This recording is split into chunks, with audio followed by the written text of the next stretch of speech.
അപ്പോൾ ഇനി നമുക്ക് അടുത്തതായിട്ട് പോകാനുള്ള ഏരിയയാണ് factors to be considered while selecting a promotion mixed decision. Okay, നിങ്ങൾ ആ ടെസ്റ്റിൽ അങ്ങനെ ആയിരിക്കും, factors influencing promotion mixed decision. അപ്പോൾ നമുക്ക് അതിൽ ഓരോ പോയിൻ്റുകൾ ഡിസ്കസ് ചെയ്യാം. ഒന്നാമത്തെ പറയുന്നത് ഹെഡിങ് മനസ്സിലായില്ലേ, അതായത് പ്രൊമോഷൻ മിക്സ് ഡിസിഷനെ ഇൻഫ്ലുവൻസ് ചെയ്യുന്ന ഫാക്ടേഴ്സ്. അതായത് ആ പ്രൊമോഷൻ മിക്സിലുള്ള അഡ്വർടൈസ്മെൻറ്റ്, പ്രൊഫഷണൽ സെല്ലിങ്, അങ്ങനെ പല ടൈപ്പ് ഓഫ് പ്രൊമോഷൻ മിക്സിൽ പല ടൈപ്പ് ഉണ്ട്, പല ടൈപ്പ് സ്ട്രാറ്റജികളുണ്ട്. അപ്പോൾ അത് എങ്ങനെയാണ് ഏത് ടൈപ്പ്, അപ്പോൾ ഓരോ പ്രോഡക്റ്റിനും അതേപോലെ ഓരോ സ്ട്രാറ്റജിക്ക് അനുസരിച്ച് നമ്മൾ എന്ത് ചെയ്യും, ഓരോന്ന് സെലക്ട് ചെയ്യുള്ളൂ. അതിൽ ഏതെങ്കിലുമൊക്കെ സെലക്ട് ചെയ്യുള്ളൂ, അല്ലെങ്കിൽ ചിലത് സെലക്ട് ചെയ്യുള്ളൂ. അപ്പോൾ ഏതൊക്കെ ഫാക്ടേഴ്സാണ് അതിനെ ഇൻഫ്ലുവൻസ് ചെയ്യുന്നത്, ഇങ്ങനെ ഏത് സെലക്ട് ചെയ്യണമെന്നുള്ള ഡിസൈഡ് ചെയ്യുന്നത് ഏതൊക്കെ ഫാക്ടേഴ്സിൻ്റെ അടിസ്ഥാനത്തിലാണ്. ഓക്കെ, അപ്പോൾ നമുക്ക് അത് ഏതൊക്കെയാണെന്ന് ഡിസ്കസ് ചെയ്യാം. ഒന്നാമത്തെ അതിൽ പറഞ്ഞത് നേച്ചർ ഓഫ് ദി പ്രോഡക്റ്റ്, എന്ത് തരം പ്രോഡക്റ്റ് ആണെന്ന് അതിനനുസരിച്ചിരിക്കും നമ്മളെ പ്രൊമോഷൻ മിക്സ് എന്ന് പറയുന്നത്. ഓക്കെ, അതിൽ പറഞ്ഞത് the product may be consumer product or industrial product, convenient goods or speciality goods, simple or technical goods. ഇങ്ങനെയൊക്കെ ഓരോ ഗുഡ്സിന് ആ പ്രോഡക്റ്റിനനുസരിച്ച് എന്ത് ചെയ്യും, നമ്മുടെ ഏത് പ്രൊമോഷൻ, ഏത് അഡ്വർടൈസ്മെൻ്റ് ആണോ, അതോ പേഴ്സണൽ സെല്ലിംഗ് ആണോ, അല്ലെങ്കിൽ ഡയറക്റ്റ് സെല്ലിങ് അല്ലെങ്കിൽ മാർക്കറ്റിംഗ് ആണോ, അങ്ങനെ ഈ ഡിസൈഡ് ചെയ്യൽ എങ്ങനെയാണ് നമ്മൾ ആ നേച്ചർ ഓഫ് പ്രോഡക്റ്റിനനുസരിച്ചിരിക്കും. ഓക്കെ, പിന്നെ പറയുന്നത് പറഞ്ഞു, ഒന്നാമത്തെ കേസ് പറഞ്ഞു നേച്ചർ ഓഫ് ദി പ്രോഡക്റ്റ്, ഏത് പ്രോഡക്റ്റ് ആണോ അതിനനുസരിച്ചായിരിക്കും നമ്മുടെ പ്രൊമോഷൻ മിക്സ് ഡിസിഷൻ വരിക. ഓക്കെ, ഒരു നേച്ചർ ഓഫ് പ്രോഡക്റ്റ് ഇൻഫ്ലുവൻസ് ചെയ്യുന്ന ഫാക്ടറാണ്. പിന്നെ ഒരു ഇൻഫ്ലുവൻസ് ചെയ്യുന്ന ഫാക്ടർ പറഞ്ഞാൽ ഓവറോൾ മാർക്കറ്റിംഗ് സ്ട്രാറ്റജി. അതിൽ പറഞ്ഞിട്ട് it mean whether the firm wishes to push the product or create pull of the product. അപ്പോൾ പുഷും പുള്ളും എന്ന് പറഞ്ഞാൽ എന്താ, പുഷ് സ്ട്രാറ്റജി എന്ന് പറഞ്ഞിട്ടുണ്ടെങ്കിൽ നമ്മൾ മുമ്പ് പറഞ്ഞിട്ടുണ്ട്. സ്ട്രാറ്റജി പറഞ്ഞാൽ ആൾക്കാരെ ഡയറക്റ്റ് മാർക്കറ്റിലും കൂടെ സാധനം വേങ്ങിപ്പിക്കുകയാണ്. ഓക്കെ, പറഞ്ഞ് അവരെ പുഷ് ചെയ്തിട്ട് ആ സാധനം നമ്മൾ വാങ്ങിപ്പിക്കുന്നതിനാണ് പുഷ് സ്ട്രാറ്റജി എന്ന് പറയാം. ഓക്കെ, അപ്പോൾ പുൾ സ്ട്രാറ്റജി എന്ന് പറഞ്ഞിട്ടുണ്ടെങ്കിൽ നമ്മൾ അഡ്വർടൈസ്മെൻറ്റും കാര്യങ്ങളൊക്കെ കൂടുതൽ കൊടുത്തിട്ട് കസ്റ്റമേഴ്സിനെ അതിലേക്ക് ആകർഷിപ്പിക്കുക. ഓക്കെ, ഇങ്ങോട്ട് പുള്ള് ചെയ്യുക. അപ്പോൾ അവരെ എന്ത് ചെയ്യുക, അതിലേക്ക് ആകർഷിപ്പിക്കുന്നത് പുൾ സ്ട്രാറ്റജിയും, അതേപോലെ പുഷ് സ്ട്രാറ്റജി എന്ന് പറഞ്ഞിട്ടുണ്ടെങ്കിൽ അവരെ മാക്സിമം പുഷ് ചെയ്തിട്ട് ഈ സാധനം വാങ്ങിപ്പിക്കും. ഓക്കെ, അപ്പോൾ ഏത് സ്ട്രാറ്റജി ആണെന്ന് നമ്മൾ അത് ഇൻഫ്ലുവൻസ് ചെയ്യും. ഓവറോൾ മാർക്കറ്റിംഗ് സ്ട്രാറ്റജി ഏതാണോ അതെന്ത് ചെയ്യും, ഈ പ്രൊമോഷൻ മിക്സിനെ ഇൻഫ്ലുവൻസ് ചെയ്യും എന്ന് പറയുന്നത്. പിന്നെ മൂന്നാമത്തെ പറയുന്നത് ബയർ റെഡിനെസ് സ്റ്റേജ്. അതിൽ പറയേണ്ടത് choice of different elements of promotion mix is depend on the buyers readiness and awareness of the brand. Okay, choice of different element of promotion mix, അതെങ്ങനെ ആ ഒരു ചോയ്സ് ഏതൊക്കെ ഡിഫറെൻറ്റ് എലമെൻ്റാണ് നമ്മൾ promotion മിക്സിൽ include ചെയ്യേണ്ടതെന്നുള്ളത് depend on the buyers readiness. Okay, buyers അതിനെ എങ്ങനെയാണ് ready ആണോ, ആ ഒരു പ്രോഡക്റ്റിൻ്റെ അവെയർനെസ്, അതായത് ആ പ്രോഡക്റ്റ് ചൂസ് ചെയ്യാൻ അവർ റെഡി ആണോ എന്നുള്ളത്. അതേപോലെ അവെയർനെസ് ഓഫ് ദി ബ്രാൻഡ്, ആ ബ്രാൻഡിൻ്റെ അവെയർനെസ്, ഇതിനൊക്കെ അനുസരിച്ചിരിക്കും എന്ത് നമ്മുടെ ആ ബയേഴ്സ് റെഡിനെസ് സ്റ്റേജ്, അതായത് ആ ബയേഴ്സിൻ്റെ അവെയർനെസ് അനുസരിച്ചിരിക്കും എന്ത് നമ്മുടെ പ്രൊമോഷൻ മിക്സ്. ക്ലിയർ? പിന്നെ പറയുന്നത് product life cycle stage. Okay, different elements of promotion mix wear used in different stages of product life cycle. അതായത് പ്രോഡക്റ്റ് ലൈഫ് സൈക്കിളിൻ്റെ ഡിഫറെൻറ്റ് സ്റ്റേജസിലാണെന്നുണ്ടെങ്കിൽ ആ ഓരോ സ്റ്റേജിലും ഓരോ രീതിയായിരിക്കും. ഞാൻ പറഞ്ഞിട്ടുണ്ട്, ആ സ്റ്റാർട്ടിംഗ് ഒക്കെ നമ്മളെ പ്രൊമോഷൻ, അതായത് ഇൻട്രൊഡക്ഷൻ സ്റ്റേജിലൊക്കെ ആണെങ്കിൽ കൂടുതൽ അഡ്വർടൈസ്മെൻറ്റ് നൽകേണ്ടി വരും എന്ന് പറഞ്ഞിട്ടുണ്ടെങ്കിൽ. ഓക്കെ, അപ്പോൾ അതാണ് പറഞ്ഞത്, എങ്ങനെയാണോ ഏത് സ്റ്റേജിലാണോ അതിനനുസരിച്ച് എന്ത് ചെയ്യും നമ്മുടെ പ്രൊമോഷൻ മിക്സ് ഇൻഫ്ലുവൻസ് ചെയ്യും എന്ത് പ്രോഡക്റ്റ് ലൈഫ് സൈക്കിൾ സ്റ്റേജസുകളൊക്കെ. അത് നമ്മുടെ പ്രൊമോഷൻ മിക്സ് ഏത് സെലക്ട് ചെയ്യണമെന്ന്, ഏത് മിക്സാണ് നമുക്ക് വേണ്ടതെന്നുള്ളത് ഡിസൈഡ് ചെയ്യും, ഇൻഫ്ലുവൻസ് ചെയ്യും ഈ പ്രോഡക്റ്റ് ലൈഫ് സൈക്കിൾ. ഏത് സ്റ്റേജിലാണ് നിൽക്കുന്നത് നമ്മുടെ പ്രോഡക്റ്റ് എന്ന് അതെന്ത് ചെയ്യും, ഇൻഫ്ലുവൻസ് ചെയ്യും. ഓക്കെ, പിന്നെ മാർക്കറ്റ് സൈസ്. അതെ, in narrow market direct marketing means more effective. For a market having large number of buyers promotion tool mainly advertising. അപ്പോൾ മാർക്കറ്റ് സൈസിനനുസരിച്ച് എങ്ങനെ അത് എഫക്റ്റ് ചെയ്യുന്നു, ഇൻഫ്ലുവൻസ് ചെയ്യുന്നു. മാർക്കറ്റ് സൈസ് ഇൻഫ്ലുവൻസ് ചെയ്യും എന്തിനെ, പ്രൊമോഷൻ മിക്സിനെ. അപ്പോൾ എങ്ങനെയാണ് ആ മാർക്കറ്റ് സൈസ് ഇൻഫ്ലുവൻസ് ചെയ്യാന്നതിൽ പറഞ്ഞു, നാരോ മാർക്കറ്റ് ആണെന്നുണ്ടെങ്കിൽ, അതായത് കുറഞ്ഞ ആൾക്കാരുള്ളൂ എന്നുണ്ടെങ്കിൽ, അപ്പോൾ അവിടെ ഡയറക്റ്റ് സെല്ലിങ്, അതായത് നേരിട്ട് മാർക്കറ്റ് ചെയ്താൽ മതി. ഡയറക്റ്റ് മാർക്കറ്റിംഗ് ആണ് കൂടുതൽ എഫക്റ്റീവ് ആക്കുക. ലാർജ് നമ്പർ ഓഫ് ബയേഴ്സ്, വലിയ മാർക്കറ്റാണ്, കുറേ ആൾക്കാരുണ്ട്, ലാർജ് നമ്പർ നമുക്ക് അവിടെ പ്രോഡക്റ്റ് അതിനൊരു ഏരിയ ഉണ്ട് എന്നുണ്ടെങ്കിൽ അപ്പോൾ എന്ത് ചെയ്യണം, കൂടുതലായിട്ട് അഡ്വർടൈസ്മെൻ്റ് ആണ് കൂടുതൽ എഫക്റ്റീവായിട്ട് വരിക. ഓക്കെ, അപ്പോൾ മാർക്കറ്റ് സൈസ് എന്ത് ചെയ്യും, മാർക്കറ്റ് സൈസ് നമ്മുടെ എന്ത് ചെയ്യും, പ്രൊമോഷൻ മിക്സിനെ ഇൻഫ്ലുവൻസ് ചെയ്യും. ക്ലിയർ. പിന്നെ അതിൽ ആറാമത്തെ പറയുന്നതുണ്ട് കോസ്റ്റ് ഓഫ് പ്രൊമോഷൻ എലമെൻറ്റ്. അപ്പോൾ പ്രൊമോഷൻ എലമെൻറ്റിൻ്റെ കോസ്റ്റ് എത്ര, കോസ്റ്റ് ആണ് അവിടെ മെയിൻ ഫാക്ടർ. ഓക്കെ, കോസ്റ്റ്, ഈ എലമെൻറ്റ് ഏത് സെലക്ട് ചെയ്യണം, അതിന് ഏതാണ് കൂടുതൽ കോസ്റ്റ് ആവുക എന്നുള്ളത് അത് എന്ത് ചെയ്യും, പ്രൊമോഷൻ മിക്സിനെ സഹായിക്കും, ഇൻഫ്ലുവൻസ് ചെയ്യും. കൂടുതൽ കോസ്റ്റ് വരുന്നതാണെങ്കിൽ അപ്പോൾ അവർ അധികം അവർക്ക് അഫോർഡബിൾ അല്ല എന്നുണ്ടെങ്കിൽ അത് ചൂസ് ചെയ്യൂല. കോസ്റ്റ് വരാത്ത പ്രോഡക്റ്റ് മിക്സ് ആയിരിക്കും അവർ സെലക്ട് ചെയ്യുക. കൂടുതൽ അവർക്ക് കോസ്റ്റൊക്കെ എന്താണ്, കോസ്റ്റ് കൂടുന്നവർ അവർക്ക് അതിൻ്റെ നല്ല എഫക്റ്റീവ് കിട്ടുന്നുണ്ട്, അതേപോലെ അവർക്ക് അഫോർഡബിൾ ആണ്, അവരെ കൊണ്ട് പറ്റുന്നുണ്ടെങ്കിൽ അവർ അതിനനുസരിച്ചുള്ള പ്രൊമോഷൻ മിക്സാണ് സെലക്ട് ചെയ്യുക. ഓക്കെ, അപ്പോൾ അതിൽ പറയുന്നത് the cost of different tools in very important while select ചെയ്യുക പ്രൊമോഷൻ മിക്സ്. അപ്പോൾ ഓരോ ടൂളും അതിനനുസരിച്ച് ഓരോ കോസ്റ്റ് ആയിരിക്കും. അപ്പോൾ അതെന്ത് ചെയ്യും, ഇവരെ എഫക്റ്റ് ചെയ്യുക, അതായത് ഇവർ ആ പ്രൊമോഷൻ മിക്സ് ഇതിനെ ഇൻഫ്ലുവൻസ് ചെയ്യുന്ന ഫാക്ടറാണ് എന്ത്, കോസ്റ്റ്. കാരണം ഏത് ടൂളാണ്, ഇപ്പോൾ അഡ്വർടൈസ്മെൻറ്റിനാണോ പേഴ്സണൽ സെല്ലിങ്ങിനാണോ ഡയറക്റ്റ് മാർക്കറ്റിങ്ങിനാണോ കൂടുതൽ കോസ്റ്റ്, അതിനനുസരിച്ചിരിക്കും അവരെ പ്രൊമോഷൻ മിക്സ്. ക്ലിയർ. അപ്പോൾ ആ ഫാക്ടേഴ്സ് ഇൻഫ്ലുവൻസിങ് പ്രൊമോഷൻ മിക്സ് ആണ് പറഞ്ഞത്. ഒന്ന് നേച്ചർ ഓഫ് ദി പ്രോഡക്റ്റ് എങ്ങനത്തെയാണോ അതിനനുസരിച്ചിരിക്കും നമ്മുടെ പ്രൊമോഷൻ മിക്സ്. അതേപോലെ ഓവറോൾ മാർക്കറ്റിംഗ് സ്ട്രാറ്റജി, പുഷാണോ, അതായത് ആൾക്കാരെ പറഞ്ഞ് വാങ്ങിപ്പിക്കുകയാണോ അതോ ആൾക്കാരെ ഇങ്ങോട്ട് ആകർഷിപ്പിച്ചിട്ട് വാങ്ങിപ്പിക്കുന്ന സ്ട്രാറ്റജിയാണോ, അതിനനുസരിച്ചിരിക്കും പ്രൊമോഷൻ മിക്സ്. അതേപോലെ മൂന്നാമത്തെ വരുന്നത് ബയർ റെഡിനെസ് സ്റ്റേജ്, അതായത് ബയർ കൂടുതൽ അതിനെക്കുറിച്ച് അവയർനെസ് ആണോ, അതേപോലെ ആ ബ്രാൻഡിനെ കുറിച്ച് അവയർനെസ് ആണോ, റെഡി ആണോ, അങ്ങനെയുള്ള അതേപോലെ ഇരിക്കും. എത്രത്തോളം ഉണ്ടോ അവർ, ആ സ്റ്റേജ് എത്രത്തോളം ഉണ്ട്, ഏത് കാറ്റഗറിയിലാണ് ഇപ്പോൾ അവർ നിൽക്കണമെന്നുള്ള അതിനനുസരിച്ചിരിക്കും അവരെ പ്രൊമോഷൻ മിക്സ്. ഓക്കെ, പിന്നെ പ്രോഡക്റ്റ് ലൈഫ് സൈക്കിൾ, ആ പ്രോഡക്റ്റ് ലൈഫ് സൈക്കിളിൽ ഏത് സ്റ്റേജിലാണ് നമ്മളെ പ്രോഡക്റ്റ് നിൽക്കുന്നത് അതിന് അനുസരിച്ചുള്ള പ്രൊമോഷൻ മിക്സ് ടൂളുകളായിക്കാരം നമ്മൾ യൂസ് ചെയ്യുക. അപ്പോൾ അതെന്താണ്, ഒരു ഫാക്ടറാണ്. പ്രോഡക്റ്റ് ലൈഫ് സൈക്കിൾ ഇതിനെ പ്രൊമോഷൻ മിക്സിനെ ഇൻഫ്ലുവൻസ് ചെയ്യുന്ന ഒരു ഫാക്ടറാണ്. മാർക്കറ്റ് സൈസ്, വലിയ മാർക്കറ്റ്, ചെറിയ മാർക്കറ്റ് ആണെന്നുണ്ടെങ്കിൽ അവിടെ ഡയറക്റ്റ് മാർക്കറ്റിംഗ് സ്ട്രാറ്റജിയാണ് ഏറ്റവും കൂടുതൽ നല്ലത്. വലിയ മാർക്കറ്റ് ആണെങ്കിൽ അവിടെ അഡ്വർടൈസ്മെൻറ്റ് ടൂള് അല്ലെങ്കിൽ ആ സ്ട്രാറ്റജിയാണ് കൂടുതൽ നല്ലത്. അപ്പോൾ മാർക്കറ്റ് സൈസും എന്ത് ചെയ്യും, പ്രൊമോഷൻ മിക്സിനെ എഫക്റ്റ് ചെയ്യും. പിന്നെ കോസ്റ്റ് ഓഫ് ദി പ്രൊമോഷൻ എലമെൻറ്റ്സിൽ ഏതാണ് കോസ്റ്റ് ഉള്ള ഐറ്റംസ്, കോസ്റ്റ് ഇല്ലാത്ത ഐറ്റംസ് ഒക്കെ ഉണ്ടാവും. അപ്പോൾ എങ്ങനെ ഏതാണ് കൂടുതൽ കോസ്റ്റ് വരുന്നത് അതിനനുസരിച്ച് എന്ത് ചെയ്യും, നമ്മളെ പ്രൊമോഷൻ മിക്സ് സെലക്ട് ചെയ്യും. അപ്പോൾ എന്താണ്, കോസ്റ്റ് ഒരു പ്രൊമോഷൻ മിക്സിനെ ഇൻഫ്ലുവൻസ് ചെയ്യുന്ന ഒരു ഫാക്ടറാണ്. ഓക്കെ, അടുത്ത ഹെഡിലേക്ക് പോവുകയാണ്, അഡ്വർടൈസിങ്. ഓക്കെ, അഡ്വർടൈസിങ് അതായത് പരസ്യം.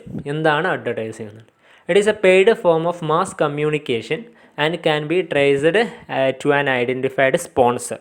ഓക്കെ, ഒരു പെയ്ഡ് ഫോമാണ്, അതായത് നമ്മൾ എന്തെങ്കിലും കോസ്റ്റ് വരുന്ന ഒരു മാസ് കമ്മ്യൂണിക്കേഷൻ, അതായത് ഒരു വലിയ ഒരു മാസ് പീപ്പിൾസിൽ നമ്മളെ ഇൻഫോർമേഷൻ കമ്മ്യൂണിക്കേറ്റ് ചെയ്യുന്ന ഒരു ടൂളാണ് അല്ലെങ്കിൽ ഒരു പ്രോസസ്സാണ് എന്ത്, അഡ്വർടൈസിങ്. ഓക്കെ, അഡ്വർടൈസിങ് എന്ന് പറഞ്ഞാൽ ഒരു പെയ്ഡ് ഫോമോട് കൂടെ ഒരു മാസ് കമ്മ്യൂണിക്കേഷൻ, അതായത് കൂടുതൽ പീപ്പിളിലേക്ക് നമ്മൾ കമ്മ്യൂണിക്കേറ്റ് ചെയ്യുന്ന ഒരു അതായത് ഒരു ടെക്നോളജി, ഒരു ഫോമാണ് എന്ത്, advertising. Can be traced and identified sponsor. അതിന് എന്തുണ്ടാകും, ഒരു സ്പോൺസർ അല്ലെങ്കിൽ ഒരു മാനുഫാക്ചറർ അല്ലെങ്കിൽ ഒരു സെല്ലറെ ഒരു ബേസിൽ നിന്നായിരിക്കും എന്തുണ്ടാവുക, ഈ ഒരു മാസ് കമ്മ്യൂണിക്കേഷൻ ജനറേറ്റ് ചെയ്തിട്ടുണ്ടാവുക. ഓക്കെ, അപ്പോൾ ഒരു ഐഡൻറ്റിഫൈഡ് സ്പോൺസറിൽ നിന്നും വരുന്ന പെയ്ഡ് ഫോമായിട്ടുള്ള മാസ് കമ്മ്യൂണിക്കേഷനാണ് എന്ത്, അഡ്വർടൈസിങ്. ഓക്കെ, അപ്പോൾ പറയാം, nowadays an advertising plays a significant role an awareness creating and attitude formation. അതായത് നമ്മുടെ ആ ഒരു അവയർനെസ്, പ്രോഡക്റ്റിനെ കുറിച്ചുള്ള അവയർനെസ്സും അതേപോലെ അതിനെ കുറിച്ച് അറിവും അതേപോലെ ആറ്റിറ്റ്യൂഡ് കാര്യങ്ങളൊക്കെ ഉണ്ടാക്കാൻ ഈ അഡ്വർടൈസിങ് ഏറ്റവും നല്ലൊരു ഇമ്പോർട്ടൻറ്റ് ടൂളാണ്. ഓക്കെ, നല്ലൊരു റോൾ തന്നെ അത് വഹിക്കുന്നുണ്ട്. പിന്നെ മാക്രോ കൺസെപ്റ്റിൽ വിശാലമായിട്ട് നമ്മൾ നോക്കുകയാണെങ്കിൽ it stand for the managerial function of an organization intending to send information to the other members of the society. അപ്പോൾ ഒരു മാനേജറിയൽ ഫങ്ഷൻസ് ആയിട്ട് നമുക്ക് ഇതിനെ കാണാം. അതായത് ഒരു അവരെന്ത് ചെയ്യാണ്, ഈ പ്രോഡക്റ്റിനെ കുറിച്ചുള്ള ഇൻഫർമേഷൻ അതേപോലെ ഈ നമ്മളെ കമ്പനിയെ കുറിച്ചുള്ളൊക്കെ ഇൻഫർമേഷൻ മെമ്പേഴ്സ് സൊസൈറ്റിക്ക് ഒരു സെൻഡ് ചെയ്യുന്ന ഒരു പ്രോസസ്സ് ഇതിലൂടെ നമുക്ക് അഡ്വർടൈസ്മെൻറ്റിലൂടെ നടക്കുന്നുണ്ട്. സിമ്പിളായിട്ട് പറഞ്ഞിട്ടുണ്ടെങ്കിൽ ഒരു പെയ്ഡ് ഫോമായിട്ടുള്ള ഒരു ആക്റ്റാണ് അല്ലെങ്കിൽ ഒരു പെയ്ഡ് ഫോമാണ് അതായത് ഒരു സ്പോൺസറിൽ നിന്നും, അതായത് ഒരു മാനുഫാക്ചറിൽ നിന്നും അയാൾ കുറേ പീപ്പിളിലേക്ക് എത്തിക്കുന്ന ഒരു കമ്മ്യൂണിക്കേഷൻ. ഓക്കെ, അവരെ പ്രോഡക്റ്റിനെ കുറിച്ചുള്ള ഇൻഫോർമേഷൻ ആയിരിക്കും. അങ്ങനെ എന്തെങ്കിലും നടത്തുന്ന ഒരു കമ്മ്യൂണിക്കേഷനാണ് എന്ത് പറയാം, അഡ്വർടൈസ്മെൻറ്റ് എന്ന് പറയാം.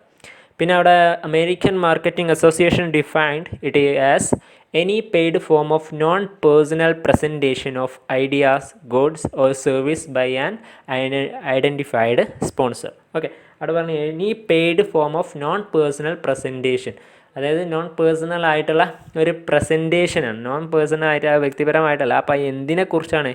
ആ പ്രസൻറ്റേഷൻ ഓഫ് ഐഡിയാസ്. അപ്പോൾ ഒരു പെയ്ഡ് ഫോം ആയിട്ടുള്ള പ്രസൻറ്റേഷനാണ് എന്തിൻ്റെയൊക്കെ, ഒന്നെങ്കിൽ വല്ല ആശയങ്ങളുടെ ഐഡൻറ്റിറ്റി, അല്ലെങ്കിൽ ഒരു വസ്തുവിനെ കുറിച്ച് ഉള്ള പ്രസൻറ്റേഷൻ ആയിരിക്കാം, അല്ലെങ്കിൽ ഒരു സർവീസിനെ കുറിച്ചുള്ള പ്രസൻറ്റേഷൻ ആയിരിക്കാം. By an identified sponsor. ഒരു ഐഡൻറ്റിഫൈഡ് സ്പോൺസർ ആണ് ഒരു മാനുഫാക്ചർ അല്ലെങ്കിൽ ഒരു സെല്ലർ എന്ത് ചെയ്യാണ്, പ്രസൻറ്റ് ചെയ്യണം. എന്തിനെക്കുറിച്ച്? അയാളുടെ ഐഡിയനെ കുറിച്ചായിരിക്കാം, അയാളുടെ ഗുഡ്സിനെ എന്തെങ്കിലും പ്രോഡക്റ്റിനൊക്കെ കുറിച്ചായിരിക്കാം, അല്ലെങ്കിൽ അയാളുടെ സർവീസിനെ കുറിച്ചായിരിക്കാം. അപ്പോൾ അങ്ങനത്തെ ഒരു പെയ്ഡ് ഫോമായിട്ടുള്ള ഒരു പ്രസൻറ്റേഷനാണ് അഡ്വർടൈസിങ് എന്ന് പറയുന്നത്. ഓക്കെ, പിന്നെ അതിൽ പറയുന്നുണ്ട് in the words of Albert Lasker, advertising is salesmanship in print. Okay, സെയിൽസ്മാൻഷിപ്പിൻ്റെ ആ പരിപാടി പ്രിൻറ്റ് ഫോമിൽ ചെയ്യുന്ന അതാണ് അഡ്വർടൈസ്മെൻറ്റ് എന്നാണ് പറയുന്നത്. അതായത് നമ്മൾ ഈ സെയിൽസ്മാൻഷിപ്പ് പറഞ്ഞ് ചെയ്യുന്ന അതും എന്താണ് ഒരു മൗത്ത് പബ്ലിഷിംഗ് തന്നെയാണ്. അതേപോലെ സെയിൽസ്മാൻഷിപ്പ് പറഞ്ഞാൽ നമ്മൾ ഈ പ്രോഡക്റ്റിനെ പറഞ്ഞ് വാങ്ങിപ്പിക്കുക, അത് direct communication, face to face communication ആണ്. അതുപോലെ നമ്മളൊരു പ്രിൻറ്റഡ് ഫോമായിട്ട് നമ്മൾക്ക് എന്ത് ചെയ്യാം, ഇതിനെ കാണാം. Driven by a reason why, അതായത് എന്തുകൊണ്ടാണ് നമ്മൾ ഈ പരസ്യത്തിൽ എന്തിന് വേണ്ടിയിട്ടാണോ നമ്മുടെ ലക്ഷ്യം, അത് നമ്മുടെ ഒബ്ജക്റ്റീവ് എന്താണ്, അതിൽ നിന്നും ജനറേറ്റ് ചെയ്തത്. അതായത് ആ ഗുഡ്സ് പബ്ലിഷ് ചെയ്യുക, അല്ലെങ്കിൽ ആ ഗുഡ്സിനെ കുറിച്ച് കൂടുതൽ അവയർനെസ് ഉണ്ടാക്കുക എന്നുള്ളതാണ് അവിടെ അർത്ഥം വെക്കുന്നത്. ഓക്കെ, അതാണ് ആൽബർട്ട് ലാസ്കറിൻ്റെ വിഷയം. ഇതൊരു പ്രിൻറ്റഡ് സെയിൽസ്മാൻഷിപ്പ്, പ്രിൻറ്റഡ് ഫോമിലുള്ള സെയിൽസ്മാൻഷിപ്പാണ് അഡ്വർടൈസ്മെൻറ്റ് എന്നാണ് അതിൽ അഭിപ്രായപ്പെടുന്നത്. ഓക്കെ, ഇനി നമുക്ക് അതിലെ ഫീച്ചേഴ്സ് പറയാം. എന്താണ് അഡ്വർടൈസ്മെൻറ്റിൻ്റെ പ്രത്യേകതകളാണ്. It is A mass communication medium, അതായത് ഇതൊരു ഹോൾ പീപ്പിളിലേക്ക് എത്തിക്കുന്ന ഒരു മീഡിയമാണ് ഈ അഡ്വർടൈസ്മെൻറ്റ് പറഞ്ഞാൽ. ഓക്കെ, ഒന്നെങ്കിൽ ന്യൂസ് പേപ്പറിലാവാം. അപ്പോൾ ആ ന്യൂസ് പേപ്പർ എവിടെയൊക്കെ റീഡ് ചെയ്യാൻ പോകുന്നുണ്ടോ, എത്ര ഡിസ്ട്രിബ്യൂട്ട് ചെയ്യുന്നുണ്ടോ അവിടെയൊക്കെ നമ്മുടെ ആ ഇൻഫർമേഷൻ എത്തുന്നുണ്ട്. അതേപോലെ ടി വിയിലാവാം, ഇൻ്റർനെറ്റ് ആവാം. ഓക്കെ, എവിടെ ആയാലും അത്രയും ഒരു മാസ് കമ്മ്യൂണിക്കേഷനാണ് അവിടെ നടക്കുന്നത്. അപ്പോൾ ഇതെന്താണ്, ഒരു മാസ് കമ്മ്യൂണിക്കേഷൻ മീഡിയയാണ് അഡ്വർടൈസ്മെൻറ്റ് പറഞ്ഞാൽ. പിന്നെ it is salesmanship in print, അതായത് പണ്ടൊക്കെ സെയിൽസ്മാൻഷിപ്പിൽ വർക്ക് ചെയ്തിട്ടുണ്ടെങ്കിൽ കുറച്ച് ആൾക്കാർക്ക് അത് എത്തുള്ളൂ. സെയിൽസ്മാൻ പറഞ്ഞ് അതിൻ്റെ ഓരോ കാര്യങ്ങളൊക്കെ ഇൻഫർമേഷനും കാര്യങ്ങളൊക്കെ പ്രൊവൈഡ് ചെയ്യുകയാണെങ്കിൽ പിന്നെയും അതൊക്കെ ആവർത്തനം കാര്യങ്ങളൊക്കെയാണ്. അപ്പോൾ നമ്മൾ ഈ അഡ്വർടൈസ്മെൻറ്റ് പറഞ്ഞാൽ ഇതിൻ്റെ ഒരു പ്രിൻറ്റഡ് ഫോമാണെന്ന് പറയാം. ഓക്കെ, അത് എങ്ങനെ ആയിരിക്കാം, ഒരു ഓൾറെഡി റെക്കോർഡഡ് ആയിട്ടുള്ള വീഡിയോ ആയിട്ട് പ്രസൻറ്റ് ചെയ്യായിരിക്കാം, അല്ലെങ്കിൽ ഓൾറെഡി റെക്കോർഡഡ് ആയിട്ടുള്ള പ്രിൻറ്റഡ് ആയിട്ടുള്ള ഒരു ഓഡിയോ ആയിട്ട് പ്രസൻറ്റ് ചെയ്യുക, അല്ലെങ്കിൽ വല്ല പരസ്യങ്ങളൊക്കെ പ്രിൻറ്റ് ഫോമിലുള്ള പരസ്യങ്ങളായിരിക്കാം. ഓക്കെ, അപ്പോൾ അതെന്താണ്, ഈ സെയിൽസ്മാൻഷിപ്പ് എന്താണോ സെയിൽസ്മാൻ ചെയ്തിരുന്ന പണി അതിൻ്റെ ഒരു പ്രിൻറ്റ് ഫോമാണ് ഇതെന്ന് അഡ്വർടൈസ്മെൻറ്റ് എന്ന് പറയുന്നത്. ഓക്കെ, മൂന്നാമത്തെ പറഞ്ഞാൽ it is a paid form of communication by an identified sponsor. അതായത് ഒരു പെയ്ഡ് ഫോമാണ്, അതായത് എന്തെങ്കിലും ഇപ്പോൾ പത്രത്തിലാണെങ്കിലും പരസ്യം ചെയ്യണമെങ്കിൽ അതിനുള്ളതുണ്ട്, പെയ്ഡാണ്. അതേപോലെ ഏത് മീഡിയ എടുക്കുകയാണെങ്കിലും അതിലൊരു പെയ്ഡ് ഫോമാണ് ഈ അഡ്വർടൈസ്മെൻറ്റ്. അപ്പോൾ paid form of communication by an identified sponsor, അതായത് ഒരു മാനുഫാക്ചറിൽ നിന്നും അല്ലെങ്കിൽ ഒരു മാനുഫാക്ചറോ സെയിൽസ്മാനോ ഉണ്ടാക്കുന്ന ഒരു പെയ്ഡ് ഫോം ഓഫ് കമ്മ്യൂണിക്കേഷനാണ് അഡ്വർടൈസ്മെൻറ്റ് പറയാം. പിന്നെ it is A non personal communication, അതായത് ഒരു പേഴ്സണൽ കമ്മ്യൂണിക്കേഷൻ അല്ല, പ്രത്യേകിച്ച് ഒരു എന്തെങ്കിലും ടെക്നോളജിയുടെ സഹായത്തോടെ അല്ലെങ്കിൽ വല്ല മെറ്റീരിയൽ പേപ്പർ വേർഡ്സ് അങ്ങനെ എന്തെങ്കിലും സഹായത്തോടെ ഉണ്ടാക്കുന്ന ഒരു കമ്മ്യൂണിക്കേഷൻ അല്ലെങ്കിൽ ഒരു ഇൻഫർമേഷൻ പാസ് ചെയ്യുന്ന രീതിയാണ്. അതുകൊണ്ട് എന്താണ് ഒരു നോൺ പേഴ്സണൽ കമ്മ്യൂണിക്കേഷനാണ്. ഓക്കെ, അഡ്വർടൈസ്മെൻറ്റ് ഇതിപ്പോൾ ടി വി ടു ഒരു കസ്റ്റമർ ആയിരിക്കാം, അതായത് നമ്മുടെ ഒരു പീപ്പിൾ, അതായത് ഇപ്പോൾ പരസ്യം കാണാൻ പറഞ്ഞാൽ ഒരു ടി വിയിലാണ് നമ്മൾ വാച്ച് ചെയ്യുന്നത്, അപ്പോൾ ആ ടി വിയും നമ്മളാണ്. ഓക്കെ, അതേപോലെ അങ്ങനെ എന്തെങ്കിലും ഒരു മീഡിയത്തിൽ നിന്നായിരിക്കും നമ്മൾ ആ പരസ്യം കേൾക്കുക. അപ്പോൾ എന്താണ് അവിടെ നോൺ പേഴ്സണൽ കമ്മ്യൂണിക്കേഷനാണ്. ഓക്കെ, പേഴ്സൺ ടു പേഴ്സൺ അല്ല എന്നർത്ഥം. ഓക്കെ. അഞ്ചാമത്തത് it is help to stimulate sales. അപ്പോൾ ആ ഇതെന്ത് ചെയ്യും, നമ്മളെ സെയിൽസ് സ്റ്റിമുലേറ്റ് ചെയ്യാൻ, വർദ്ധിപ്പിക്കാൻ എന്ത് ചെയ്യും, ഉത്തേജിപ്പിക്കാൻ നമ്മുടെ അഡ്വർടൈസ്മെൻറ്റ് അതിനങ്ങനെ ഒരു ഫീച്ചറുണ്ട്. അതായത് ഇത് സെയിൽസ് സ്റ്റിമുലേറ്റ് ചെയ്യും, ഇൻക്രീസ് ചെയ്യും. ഓക്കെ. പിന്നെ it may be written or spoken. ഒന്നെങ്കിൽ റിട്ടൺ ഫോമിലായിരിക്കാം, അല്ലെങ്കിൽ സ്പോക്കൺ, അതായത് എന്തെങ്കിലും അഡ്വർടൈസ്, അതായത് വോയിസ് ടൈപ്പിലായിരിക്കാം. എങ്ങനെയും അതിൻ്റെ ഫോം വരാം. ഓക്കെ. പിന്നെ നമ്മൾ അതിൽ അടുത്ത ഹെഡായിട്ട് പോകുന്നത്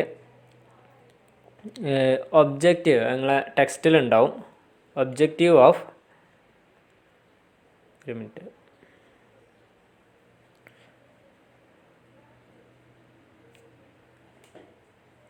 ഒബ്ജക്റ്റീവ്സ് ഓഫ് അഡ്വർടൈസ്മെൻറ്റ്. അഡ്വർടൈസ്മെൻറ്റിൻ്റെ ലക്ഷ്യങ്ങൾ എന്തൊക്കെയാണ്? ഇപ്പോൾ ഈ പറഞ്ഞ പോയിൻ്റൊക്കെ തന്നെയാണ്. അതിൽ പറയുന്നുണ്ട് ഫസ്റ്റ് ടെക്സ്റ്റിൽ to prepare a ground for new product. അതായത് ഒരു പുതിയ പ്രോഡക്റ്റിന് ഒരു ബേസ്, ഒരു ഗ്രൗണ്ട് ഉണ്ടാക്കുക, അതായത് ഒരു ബേസ് ഉണ്ടാക്കിയെടുക്കുക. അതിനൊരു അടിത്തറ പാകാനൊക്കെ എന്ത് ചെയ്യാൻ പറ്റും, നമ്മുടെ അഡ്വർടൈസ്മെൻറ്റ് കൊണ്ട് സഹായിക്കും. കാരണം അഡ്വർടൈസ്മെൻറ്റിലൂടെ കൂടുതൽ പേർക്കും ഇതെന്താണ് പ്രോഡക്റ്റ്, ഇത് എന്തിനാണ് യൂസ് ചെയ്യുന്നത്, ഇതെന്തൊക്കെ അടങ്ങിയതാണെന്നൊക്കെ എന്ത് ചെയ്യും, ആ ഒരു അഡ്വർടൈസ്മെൻറ്റിലൂടെ കിട്ടും. അപ്പോൾ ഒരു ബേസ് ഉണ്ടാക്കിയെടുക്കാൻ എന്ത് ചെയ്യാൻ പറ്റും, അഡ്വർടൈസ്മെൻറ്റ് സഹായിക്കും. ഓക്കെ. അതിൻ്റെ ഒരു ലക്ഷ്യം അതാണ്. പിന്നെ to create, maintain and increase demand of product. അപ്പോൾ എന്തൊക്കെ പ്രോഡക്റ്റിൻ്റെ എന്തൊക്കെ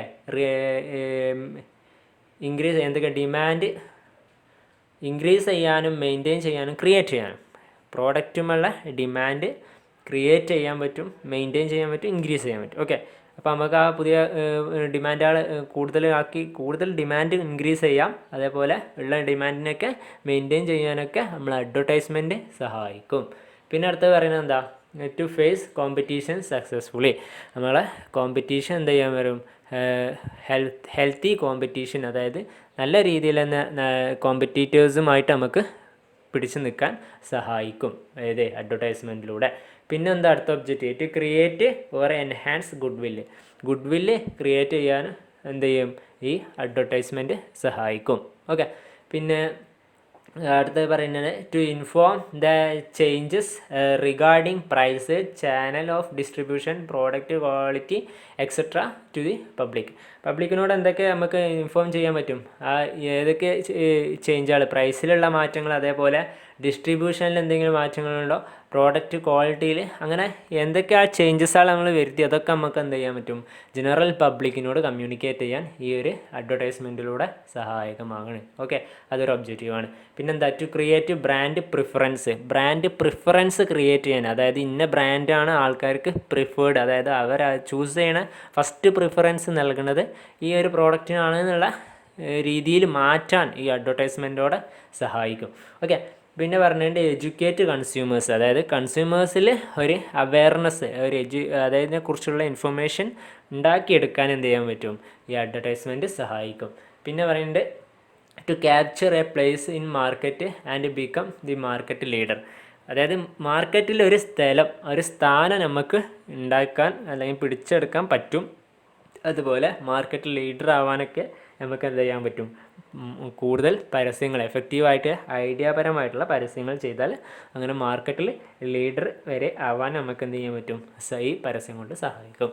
പിന്നെ അടുത്ത ഒബ്ജക്റ്റീവ് എന്താ, to remind the consumers of the product from time to time. Okay. അപ്പോൾ നമ്മൾ എന്ത് ചെയ്യുക, അവരെ എന്ത് ചെയ്യും, ആ പ്രോഡക്റ്റിനെ അവരാ മൈൻഡിൽ എന്നും ആ ഒരു ഇന്ന പ്രോഡക്റ്റ് ആണെന്ന് റിമൈൻഡ് ചെയ്യാൻ അവരെ സഹായിക്കും. കൺസ്യൂമേഴ്സിൽ എന്നും അവരുടെ മൈൻഡിൽ നമ്മുടെ പ്രോഡക്റ്റിന് ഒരു സ്ഥാനം ഉണ്ടാക്കിയെടുക്കാൻ ഈ അഡ്വർടൈസ്മെൻറ്റ് സഹായിക്കും. പിന്നെന്താ പറഞ്ഞത്, ലാസ്റ്റ് പറഞ്ഞ് to encourage the middleman to maintain the stock of the enterprise. അപ്പോൾ അവർക്ക് ഈ ഡിമാൻഡ് അനുസരിച്ച് അവരിങ്ങനെ എന്നും ഡിമാൻഡിനെ ബേസ് ചെയ്തിട്ട് പോകണതാണ്. അപ്പോൾ എന്ത് ചെയ്യും, മിഡിൽമാൻ സെയിൽസ്മാൻക്കും അവർക്ക് എന്ത് ചെയ്യും, അവരാ സ്റ്റോക്ക് മെയിൻറ്റെയിൻ ചെയ്യാനൊക്കെ എന്ത് ചെയ്യും, ഇത് സഹായിക്കും. എങ്ങനെയാണെന്ന് ചോദിച്ചാൽ അവിടെ കൂടുതൽ പരസ്യം ചെയ്യുന്നുണ്ടെങ്കിൽ അതിനനുസരിച്ച് അവിടെ സെയിൽ നടക്കുന്നുണ്ടെന്ന് ഈ മിഡിൽമാനിന് ഒരു ഇതുണ്ടാവും, ഒരു വിശ്വാസം ഉണ്ടാവും. അപ്പോൾ അവർ അതിനനുസരിച്ചുള്ള സ്റ്റോക്ക് മെയിൻറ്റെയിൻ ചെയ്യാനും എന്ത് ചെയ്യും, ഇത് പരസ്യം ഹെൽപ്ഫുൾ ആവും. ഓക്കെ. അപ്പോൾ ആ സ്റ്റോക്ക് മെയിൻറ്റെയിൻ ചെയ്യുക എന്തിൻ്റെ ബേസിൽ സ്റ്റോക്ക് അവിടെ മെയിൻറ്റെയിൻ ചെയ്യുള്ളൂ? അവർക്ക് ആ പ്രോഡക്റ്റിന് ഡിമാൻഡ് ഉണ്ടെങ്കിൽ ആ ഡിമാൻഡ് എങ്ങനെ ക്രിയേറ്റ് ചെയ്യാം? അഡ്വർടൈസ്മെൻറ്റിലൂടെ ആ ഡിമാൻഡ് ക്രിയേറ്റ് ചെയ്യാം. ഓക്കെ, അപ്പോൾ ആ മിഡിൽ മെന്ന് എന്ത് ചെയ്യാൻ പറ്റും? അത് ഹെൽപ്ഫുള്ളാണ്. ഇത് കൂടുതൽ അതിനെക്കുറിച്ച് പ്രോഡക്റ്റ് മാർക്കറ്റിൽ നല്ല ഒരു ട്രെൻഡ് ഉണ്ട് എന്നുണ്ടെങ്കിൽ അപ്പോൾ അതിനനുസരിച്ച് സ്റ്റോക്ക് കീപ്പ് ചെയ്യാൻ അവരെ സഹായിക്കും. ഓക്കെ, അതാണ് അതിൻ്റെ ഒബ്ജക്റ്റീവ്സ് ടെസ്റ്റിൽ പറഞ്ഞത്. പിന്നെ നമുക്ക് പറഞ്ഞിട്ടുള്ളത് റോൾ ഓഫ് അഡ്വർടൈസിങ്. ഓക്കെ, റോളോ അഡ്വാൻറ്റേജസ് അതേപോലെ ഇമ്പോർട്ടൻസ് ഓഫ് അഡ്വർടൈസിങ് ആണ് അടുത്ത ഹെഡ് വരുന്നത്. അതിൽ കുറേ പോയിൻ്റുകൾ പറയുന്നുണ്ട്. പിന്നെ അഡ്വാൻറ്റേജസ് അതൊക്കെ അപ്പോൾ ഏതൊക്കെയാണ് അതിൻ്റെ അഡ്വാൻറ്റേജസ് അല്ലെങ്കിൽ റോള് അല്ലെങ്കിൽ ഇമ്പോർട്ടൻസോ കേട്ടോ. അപ്പോൾ ഒന്ന് manufacturers and advertising. Advantages to മാനുഫാക്ചറിന് എങ്ങനെയാണ് ഈ അഡ്വർടൈസ്മെൻറ്റോട് പരസ്യം കൊണ്ട് മാനുഫാക്ചർ അതായത് ഉണ്ടാക്കുന്ന ആൾക്ക് ആ പ്രൊഡ്യൂസർക്ക് എങ്ങനെയാണ് ഇത് ഹെൽപ്ഫുൾ ആവുക അല്ലെങ്കിൽ അവർക്കുള്ള അഡ്വാൻറ്റേജ് എന്താണ്? അതിൽ first point it maintains the existing market and explore the new. Okay, existing market maintain ചെയ്യാൻ അവിടെ തന്നെ നിലനിന്ന് പോവാനും. ഓക്കെ, അപ്പോൾ അവർക്ക് കിട്ടുന്ന ഒരു മാർക്കറ്റ് പ്ലേസ് ഉണ്ട് അല്ലെങ്കിൽ ഒരു മാർക്കറ്റ് സ്റ്റാൻഡ് ഉണ്ട്, അതവിടെ മെയിൻറ്റെയിൻ ചെയ്യാനും എക്സ്പ്ലോർ ദി ന്യൂ അതായത് കൂടുതൽ മാർക്കറ്റ് ഇൻക്രീസ് ചെയ്യാനും ഈ പരസ്യം അവരെ സഹായിക്കും മാനുഫാക്ചറെ. Okay, second point it increases the demand of the പ്രോഡക്റ്റിൻ്റെ ഡിമാൻഡ് കൂട്ടാൻ പരസ്യം സഹായിക്കും. നല്ല രീതിയിൽ പരസ്യം ചെയ്താൽ കൂടുതൽ ആൾക്കാർ അതിനെക്കുറിച്ച് അറിയും, അപ്പോൾ കടയിൽ വന്ന് ചോദിക്കും, അപ്പോൾ അതിനുള്ള ഡിമാൻഡ് കൂടും. ഓക്കെ, പിന്നെ എന്താ ചെയ്യും? It helps to build up or increase goodwill of the കമ്പനിയുടെ ഗുഡ് വില്ല് ബിൽഡപ്പ് ചെയ്യാനും ഇൻക്രീസ് ചെയ്യാനും പരസ്യം സഹായിക്കും. ഓക്കെ, നല്ല രീതിയിൽ നല്ല പരസ്യം വെച്ചാൽ അതായത് നല്ലൊരു അംബാസിഡറെ നല്ലൊരു ആക്ടറെ അല്ല ഫേമസ് ആക്ടറൊക്കെ വെച്ചിട്ട് നമ്മൾ പരസ്യം ചെയ്യുമ്പോൾ നല്ലൊരു ഇമേജ് അല്ലെങ്കിൽ ഗുഡ് വില്ല് ഉണ്ടാക്കിയെടുക്കാൻ അതുവഴി സഹായിക്കും. പിന്നെന്താണ്? ഇറ്റ് കൺട്രോൾ പ്രോഡക്റ്റിൻ്റെ ആ പ്രൈസ് കൺട്രോൾ ചെയ്യാൻ സഹായിക്കുക. എങ്ങനെയെന്ന് വെച്ചാൽ നമുക്ക് ഉദ്ദേശിച്ചൊരു രീതിയിൽ ആ പ്രൈസ് അവിടെ നിന്നുണ്ടെങ്കിൽ നല്ല കൂടുതൽ പരസ്യം ചെയ്യാണ്. അപ്പോൾ ഈ പ്രോഡക്റ്റിൻ്റെ ക്വാളിറ്റിയും കാര്യങ്ങളൊക്കെ പറഞ്ഞ് പരസ്യം ചെയ്യുകയാണെങ്കിൽ കൂടുതൽ അതിനെക്കുറിച്ച് ആൾക്കാർ അവയർനെസ് ആവും. അപ്പോൾ ആ ഒരു പ്രൈസ് എന്നും നമുക്ക് എന്ത് ചെയ്യാൻ പറ്റും? അത് മെയിൻറ്റെയിൻ ചെയ്യാൻ പറ്റും. ഓക്കെ, പിന്നെ പറയുന്നത് it helps to introduce a new product into the market. അപ്പോൾ മാനുഫാക്ചർക്ക് ഇതൊരു ബെറ്റർ അഡ്വാൻറ്റേജസ് ആണ്. കാരണം എന്താ വെച്ചാൽ ഒരു പുതിയ പ്രോഡക്റ്റ് അവിടെ ഇറക്കുക എന്ന് പറഞ്ഞെങ്കിൽ അത് കൂടുതൽ പേർക്ക് അഡ്വർടൈസ്മെൻറ്റിലൂടെ നമുക്ക് എന്ത് ചെയ്യാൻ പറ്റും? കൂടുതൽ പേരെ ഇതിനെക്കുറിച്ച് അവയർനെസ് ഉണ്ടാക്കാം. ആ പ്രോഡക്റ്റ് ഇറങ്ങുന്നതിന് മുമ്പ് തന്നെ കൂടുതൽ പേർക്ക് ഇത് എന്താണ് പ്രോഡക്റ്റ്, എന്തിനാണ് യൂസ് ചെയ്യുന്നത്, എന്തൊക്കെയാണ് ഇതിൽ ഇൻഗ്രീഡിയൻസ് ഇൻവോൾവഡ് ആയിട്ടുള്ള കാര്യങ്ങൾ, അങ്ങനെ എല്ലാ ഡീറ്റെയിൽസും നമുക്ക് ആ പരസ്യത്തിൽ നിന്ന് ഈ കസ്റ്റമേഴ്സിന് കിട്ടും. അപ്പോൾ എന്ത് ചെയ്യും? പുതിയൊരു പ്രോഡക്റ്റ് ഇൻട്രൊഡ്യൂസ് ചെയ്യാൻ വളരെ ഹെൽപ്ഫുള്ളാണ്. ഓക്കെ, പിന്നെ രണ്ടാമത് പറയണത് ഈ മിഡിൽമെൻ ആൻഡ് അഡ്വർടൈസിങ് അതായത് അഡ്വാൻറ്റേജസ് ടു മിഡിൽമെന് അതായത് ഈ മാനുഫാക്ചററെയും സെയിൽസ്മാൻ്റെ ഇടയിലുള്ള ആ മിഡിൽമെന് എങ്ങനെ ഇത് സഹായിക്കും? ഓക്കെ, ഈ ഒരു അഡ്വർടൈസ്മെൻറ്റ് സഹായിക്കുന്നത്. അപ്പോൾ അതിൽ പറഞ്ഞാൽ ഇറ്റ് ഗ്യാരണ്ടീസ് ക്വിക്ക് സെയിൽസ്. അപ്പോൾ അയാളുടെ സെയിൽസ് എന്താണ് പെട്ടെന്ന് സെയിൽസ് ഉണ്ടാവാനും സെയിൽസ് സ്മൂത്തായിട്ട് റൺ ചെയ്യാനും ക്വിക്ക് സെയിൽസ് ഉണ്ടാക്കാനും ഈ ഒരു പരസ്യം കൊണ്ട് സഹായിക്കും. പിന്നെ അടുത്ത് പറഞ്ഞാൽ it acts as A salesman. അപ്പോൾ ഒരു സെയിൽസ്മാൻ ആയിട്ട് തന്നെ നമ്മൾ ഈ അഡ്വർടൈസ്മെൻറ്റ് വർക്ക് ചെയ്യുന്നുണ്ട്. അതായത് എല്ലാ ഡീറ്റെയിൽസും അതിനെക്കുറിച്ചുള്ള കാര്യങ്ങളൊക്കെ പറഞ്ഞു കൊടുക്കുന്നുണ്ട് ഈ അഡ്വർടൈസ്മെൻറ്റിലൂടെ. അപ്പോൾ എന്ത് ചെയ്യും? അപ്പോൾ ഒരു സെയിൽസ്മാനായിട്ടും നമ്മൾ ഈ അഡ്വർടൈസിങ് ആക്ട് ചെയ്യുന്നുണ്ട്. ഓക്കെ, അത് ആർക്ക് ഹെൽപ്ഫുള്ളാണ്? മിഡിൽമെൻ ഹെൽപ്ഫുള്ളാണ്. പിന്നെ പറയുന്നത് it increase the prestige of the ഡീലേഴ്സിൻ്റെ പ്രസ്റ്റീജും ഇൻക്രീസ് ചെയ്യാൻ സഹായിക്കും. അതായത് പ്രോഡക്റ്റിനെ കുറിച്ച് കൂടുതൽ ഇൻഫർമേഷൻ കിട്ടിയാൽ അത് നല്ലൊരു റെപ്യൂട്ടഡ് ബ്രാൻഡായി മാറിയാൽ അപ്പോൾ എന്ത് ചെയ്യും? ആ ബ്രാൻഡ് പ്രോഡക്റ്റുകൾ ഡീൽ ചെയ്യണ ഡീലർമാരാണ് ഞങ്ങൾ പറഞ്ഞാൽ അവരെ പ്രസ്റ്റീജ് എന്ത് ചെയ്യും? ഇൻക്രീസ് ചെയ്യാൻ സഹായിക്കും. പിന്നെ പറയുന്നത് എന്താ? It makes retail price maintains possible. അതായത് ഒരു റീറ്റെയിൽ പ്രൈസ് എന്നും അവർക്ക് ഞാൻ മുമ്പ് പറഞ്ഞ പോലെ തന്നെ ആ ഒരു റീറ്റെയിൽ പ്രൈസ് അവർക്ക് എന്നും മെയിൻറ്റെയിൻ ചെയ്യാൻ സഹായിക്കും. എങ്ങനെയാണെന്ന് വെച്ചാൽ നല്ലൊരു അഡ്വർടൈസ്മെൻറ്റ് ഉണ്ടെന്നുണ്ടെങ്കിൽ അതിനനുസരിച്ചുള്ള ഡിമാൻഡും ഉണ്ടാവും. അപ്പോൾ എന്തുണ്ടാവും? അതുപോലെ ഒരു പ്രൈസ് എന്നും അവരുദ്ദേശിച്ച ആ ഒരു റീറ്റെയിൽ പ്രൈസ് എന്നും മെയിൻറ്റെയിൻ ചെയ്യാൻ അവർക്ക് സാധിക്കും. പിന്നെ പറഞ്ഞാൽ it enable the dealers have A product information. അപ്പോൾ അവർക്ക് എന്ത് ചെയ്യും, ആ പ്രോഡക്റ്റിനെ കുറിച്ച് വ്യക്തമായിട്ട് ഇൻഫോർമേഷനിലൂടെ അവർക്ക് ആ ഒരു പ്രോഡക്റ്റ് കസ്റ്റമറിലേക്ക് എത്തിക്കാൻ സഹായിക്കും. ഓക്കെ, എവിടെ നിന്നൊക്കെ ഡീല് കിട്ടാനോ, അതേപോലെ എവിടെ നിന്നൊക്കെ എങ്ങനെ ഇതിനെ മറ്റ് റീറ്റെയിലേഴ്സിന് എക്സ്പ്ലെയിൻ ചെയ്ത് കൊടുക്കണം, അല്ലെങ്കിൽ റീറ്റെയിൽ സെയിൽസ്മാൻക്കൊക്കെ എക്സ്പ്ലെയിൻ ചെയ്ത് കൊടുക്കണം എന്നുള്ളത് വ്യക്തമായിട്ട് അവർക്ക് ധാരണ ഈ അഡ്വർടൈസ്മെൻറ്റിലൂടെ കിട്ടും. ഓക്കെ, പിന്നെ അടുത്ത് മൂന്നാമത് പറയുന്നുണ്ട് സെയിൽസ് ഫോഴ്സ് ആൻഡ് അഡ്വർടൈസിങ്, അതായത് അഡ്വാൻറ്റേജസ് ടു സെയിൽസ്മാൻ. ഒരു സെയിൽസ്മാൻ എങ്ങനെ ഇത് സഹായിക്കുന്നു, കാരണം സെയിൽസ്മാനിലെ അൾട്ടിമേറ്റ് സെല്ലറാണ്, ഒരു കസ്റ്റമറിലേക്ക് നേരിട്ട് കമ്മ്യൂണിക്കേറ്റ് ചെയ്യുന്ന ആളാണ് സെയിൽസ്മാൻ. അപ്പോൾ അയാളെ എങ്ങനെ അഡ്വർടൈസ്മെൻറ്റ് സഹായിക്കുന്നു. ഓക്കെ, അതിൽ പറയുന്നുണ്ട്, അതിൻ്റെ അഡ്വാൻറ്റേജസ് പറയുന്നുണ്ട്, it create a colourful background for a salesman to being his work. അപ്പോൾ അയാളുടെ വർക്കിന് ആ വേർഡിനൊരു മീനിങ് മാറ്റി പറഞ്ഞിട്ടുണ്ടെങ്കിൽ അയാളുടെ വർക്ക് സ്മൂത്തായിട്ട് നടക്കും. കാരണം അയാൾക്ക് എന്താ കൂടുതൽ അതിനെക്കുറിച്ച് എക്സ്പ്ലെയിൻ ചെയ്യേണ്ട ആവശ്യമില്ല. അപ്പോൾ കൂടുതൽ എന്ത് ചെയ്യും, ഫുൾ ഡീറ്റെയിൽസ്, അതായത് അതിനെക്കുറിച്ചുള്ള എല്ലാ ഡീറ്റെയിൽസും കാര്യങ്ങളും കസ്റ്റമേഴ്സിന് അഡ്വർടൈസ്മെൻറ്റിലൂടെ തന്നെ അറിഞ്ഞിട്ടുണ്ടാകും. അപ്പോൾ അതിനൊരു കളർഫുൾ ബാക്ക്ഗ്രൗണ്ട് ഉണ്ടാക്കിയെടുത്താൻ സെയിൽസ്മാന് സാധിക്കും. അയാളുടെ വർക്കിൽ ഒരു കളർഫുൾ ബാക്ക്ഗ്രൗണ്ട് ഉണ്ടാക്കിയെടുക്കാൻ സഹായിക്കും. കാരണം കൂടുതലായിട്ട് അയാൾക്ക് അതിനെ എക്സ്പ്ലെയിൻ ചെയ്യേണ്ട, അത്രയും നല്ല പരസ്യം കൊടുത്ത് ക്ലിയർ ആക്കിയിട്ട് അതിനെ ആൾക്കാരുടെ മൈൻഡിൽ അത്രയും സ്ഥാനം ഉണ്ടാക്കിയിട്ടുണ്ടാവും. അപ്പോൾ എന്താണ്, അയാളുടെ സെയിൽസ്മാൻ വർക്കിൽ നല്ലൊരു ബാക്ക്ഗ്രൗണ്ട് ഉണ്ടാക്കാൻ അത് സഹായിക്കും. പിന്നെ രണ്ടാമത് പറഞ്ഞ it reduce his burden of job. ആ പറഞ്ഞ ആ ഫസ്റ്റ് പോയിൻറ്റുമായിട്ട് കണക്റ്റഡ് ആണ്. അതായത് അയാളുടെ ജോലി ഭാരം അത് കുറക്കും. കൂടുതൽ ഈ പ്രോഡക്റ്റിനെ കുറിച്ച് ഇൻഫോർമേഷൻ പറയേണ്ട ആവശ്യമില്ല. ഓക്കെ, കൂടുതൽ അയാൾ അതിനെ എക്സ്പ്ലെയിൻ ചെയ്യേണ്ട ആവശ്യമില്ല. അപ്പോൾ എന്ത് ചെയ്യും, സ്മൂത്തായിട്ട് അത് വർക്ക് ചെയ്ത് പോകുന്നർത്ഥം. ക്ലിയർ? അപ്പോൾ വളരെ ആൾക്കാർ ഇതിന് അവയർനെസ് ആയിട്ട് വരുമായിരിക്കും. ആൾക്കാർ ഇതിനെക്കുറിച്ച് കൂടുതൽ ഡീറ്റെയിൽസ് അറിഞ്ഞിട്ടായിരിക്കും, പരസ്യം കണ്ടിട്ടൊക്കെ അറിഞ്ഞിട്ടായിരിക്കും വരിക. അപ്പോൾ ഇയാൾക്ക് എന്ത് ചെയ്താൽ മതി, ജസ്റ്റ് സെയിലിംഗ് മാത്രം നടത്തേണ്ട ആവശ്യം ഉണ്ടാവുള്ളൂ. ഓക്കെ, പിന്നെ മൂന്നാമത് പറയേണ്ടത് അതിൽ it helps to develop self confidence and initiate among the salesman.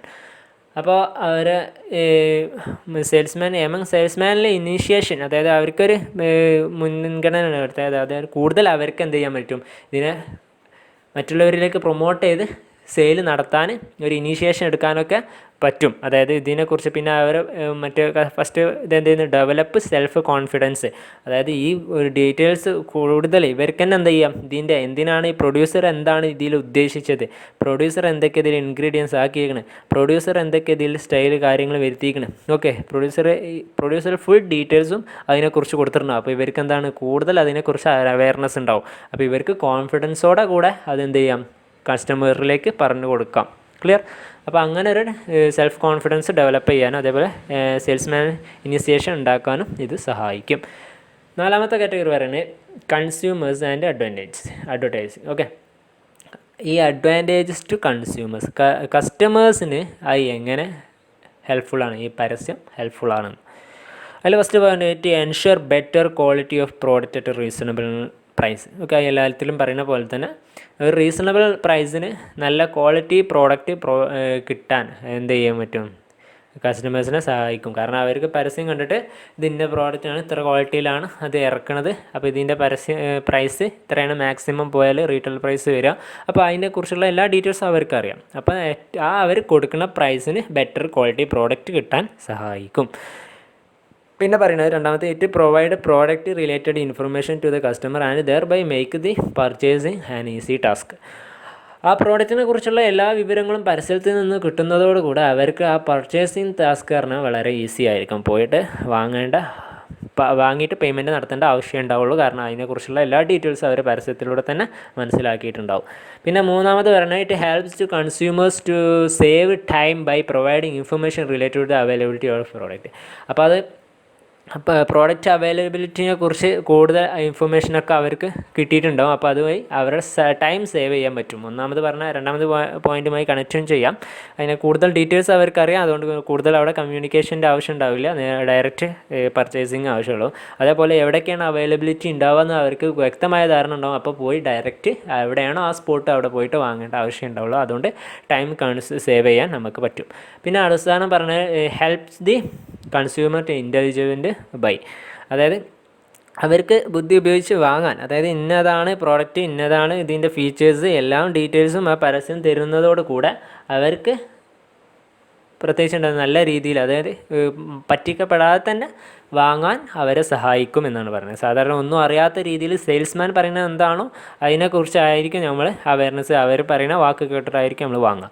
അപ്പോൾ കമ്പനീനെ അതിനെക്കുറിച്ച് ഡീറ്റെയിൽസും കാര്യങ്ങളും പ്രൊവൈഡ് ചെയ്യുന്നുണ്ടെങ്കിൽ അപ്പോൾ അത് നമ്മുടെ അറിഞ്ഞിട്ടായിരിക്കും വാങ്ങുക. ഓക്കെ, പിന്നെ അടുത്ത് അഞ്ചാമത് വരണേ society and advertising. Advantages to സൊസൈറ്റിക്ക് എങ്ങനെയാണ് ഈ പരസ്യം ഹെൽപ്ഫുൾ ആവുക. ഓക്കെ, അപ്പോൾ അത് പറഞ്ഞ് first point, it helps to uplift the living standard. അതായത് അവരെ സ്റ്റാൻഡേർഡ് ഓഫ് ലിവിങ് ഇൻക്രീസ് ചെയ്യാൻ ഇത് സഹായിക്കുമെന്ന് പറഞ്ഞത്. കാരണം കൂടുതൽ ഇൻഫർമേഷൻ അതിനെക്കുറിച്ച് പരസ്യങ്ങൾ നൽകിയാൽ അപ്പോൾ അങ്ങനത്തെ ക്വാളിറ്റി പ്രോഡക്റ്റുകൾ യൂസ് ചെയ്യൽ തുടങ്ങും. അതേപോലെ പുതിയ ടെക്നോളജികൾ പരസ്യം ചെയ്തിട്ട് അവർക്ക് അവയർനെസ് ഉണ്ടാക്കി കൊടുക്കും, ഇതിൻ്റെ യൂസൊക്കെ എന്തൊക്കെയാണെന്ന്. അപ്പോൾ അതുവഴി അവർ അതിൽ ഫുള്ളി അവെയർഡ് ആവും. അപ്പോൾ അവരെന്ത് ചെയ്യും, അത് വാങ്ങാൻ തുടങ്ങും. അപ്പോൾ ആ ഒരു സൊസൈറ്റിയിൽ എന്താണ് സ്റ്റാൻഡേർഡ് ഓഫ് ലിവിങ് ഇൻക്രീസ് ചെയ്യാൻ പറ്റും. കാരണം പുതിയ ടെക്നോളജികൾ അവരെ വീട്ടിലെത്തും. ഓക്കെ, അതാണ് ആ സ്റ്റാൻഡേർഡ് ഓഫ് ലിവിങ് ഇൻക്രീസ് ചെയ്യാൻ പരസ്യം കൊണ്ട് സഹായിക്കും. അങ്ങനെ പരസ്യം ചെയ്തിട്ട് അത്രയും ആൾക്കാരെ ഇൻഫ്ലുവൻസ് ചെയ്യുന്ന രീതിയിൽ പരസ്യം ചെയ്തിട്ട് ഉള്ള കാശ് വെച്ചിട്ട് അവരെന്ത് ചെയ്യും, ആ പ്രോഡക്റ്റ് വാങ്ങണം എന്നുള്ളൊരു താല്പര്യം ഉണ്ടാക്കും. ഓക്കെ, അപ്പോൾ അങ്ങനെ ഒരു സ്റ്റാൻഡേർഡ് ഓഫ് ലിവിങ് അപ്ലിഫ്റ്റ് ചെയ്യാൻ സഹായിക്കും. പിന്നെന്താണ് സൊസൈറ്റിക്ക് അടുത്ത്, it helps to generate gainful employment opportunities. Advertisement പറഞ്ഞാൽ അത്രയും ഓപ്പർച്യൂണിറ്റീസ് ഉള്ള ഒരു മേഖലയാണ്. ഓക്കെ, അവിടെ ഗ്രാഫിക് ഡിസൈനേഴ്സിൻ്റെ വർക്കുണ്ട്, പല രീതിയിൽ ആനിമേഷൻ വർക്കേഴ്സ്, അങ്ങനെ എല്ലാ രീതിയിലും അഡ്വർടൈസ്മെൻറ്റ് അത് മാത്രമല്ല പലതും അതിന് റിലേറ്റഡ് ആയിട്ടുണ്ട്. അപ്പോൾ അത്രയും ഒരു എംപ്ലോയ്മെൻറ്റ് ഓപ്പർച്യൂണിറ്റി സൊസൈറ്റിക്ക് പ്രൊവൈഡ് ചെയ്യാൻ ഈ അഡ്വർടൈസ്മെൻറ്റ് ഹെൽപ്ഫുള്ളാണ്. ഓക്കെ, അതിൽ മൂന്നാമത്തെ പറഞ്ഞാൽ it provide new horizons of knowledge. പുതിയ വിവരങ്ങളുടെ പുതിയ പ്രതീക്ഷ അല്ലെങ്കിൽ ആ ഒരു മേഖല തന്നെ നമുക്ക് ഉണ്ടാക്കാൻ ഈ പരസ്യങ്ങൾ സഹായിക്കും. ഓക്കെ, കാരണം പുതിയ കാര്യങ്ങളെക്കുറിച്ച് നമുക്ക് അറിയാൻ അത് സഹായിക്കും. നമ്മളിപ്പോൾ ഒരു സാധാരണ പരസ്യങ്ങളൊന്നും ഇല്ലാത്തൊരു രീതിയിലാണ് നമ്മളെ മാർക്കറ്റിംഗ് എന്നുണ്ടെങ്കിൽ അവിടെ പോകുന്നു, നമുക്ക് അറിയുന്ന പ്രോഡക്റ്റ് എന്താണോ അത് വാങ്ങിപ്പോകുന്നു. പുതിയൊരു പ്രോഡക്റ്റ് മാർക്കറ്റിൽ വന്നിട്ടുണ്ട്, പുതിയൊരു ടെക്നോളജി മാർക്കറ്റിൽ വന്നിട്ടുണ്ട്, പരസ്യം ഇല്ല എന്നുണ്ടെങ്കിൽ ആരും അറിയില്ല. സാധാരണക്കാർ വരും, അവരെന്താണോ ഉദ്ദേശിക്കുക, നമ്മുടെ കടയ്ക്ക് എന്തിനാണോ വന്നത് അത് വാങ്ങിയിട്ട് പോകും. ഓക്കെ, അപ്പോൾ പുതിയൊരു പ്രോഡക്റ്റിനെ കുറിച്ച് ഉണ്ടാവില്ല, അവർക്ക് അങ്ങനെ അവയർനെസ് ഉണ്ടാവില്ല.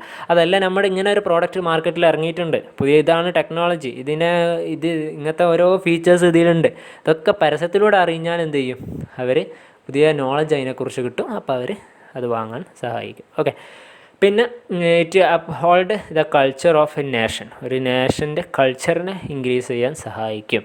അപ്പോൾ പുതിയ പരസ്യങ്ങളൊക്കെ ഓരോ മെസ്സേജ് ഇൻക്ലൂഡഡ് ആയിരിക്കാം. ഓക്കെ, സാധാരണ ഒരു കോമൺ മെസ്സേജ് കൂടെ എന്ത് ചെയ്യും, ഈ പരസ്യത്തിനോട് കൂടെ അവർ പ്രൊവൈഡ് ചെയ്യും. ഏതൊരു പരസ്യവും അത് സൊസൈറ്റിയിലെ ബെറ്റർ ആക്കണം, അല്ലെങ്കിൽ സൊസൈറ്റിനെ നന്നാക്കുന്ന രീതിയിൽ എന്തെങ്കിലും ഒരു മെസ്സേജ് ഇൻവോൾവഡ് ആയിട്ടായിരിക്കും ഇപ്പോഴത്തെ പുതിയ പരസ്യങ്ങളെല്ലാം വരുന്നത്. അധികം പരസ്യങ്ങളും അങ്ങനത്തെ എന്തെങ്കിലും ഒരു തീം എടുത്തിട്ടായിരിക്കും വരിക. അപ്പോൾ എന്ത് ചെയ്യാൻ പറ്റും, ഒരു നേഷൻ്റെ കൾച്ചർ അപ്ഹോൾഡ് ചെയ്യാനും ഇത് സഹായിക്കും. ക്ലിയർ? അപ്പം ഇന്ന് ഫസ്റ്റ് പറഞ്ഞ ഒരു പോയിൻ്റുകൾ നമുക്ക് ഡിസ്കസ് ചെയ്യാം.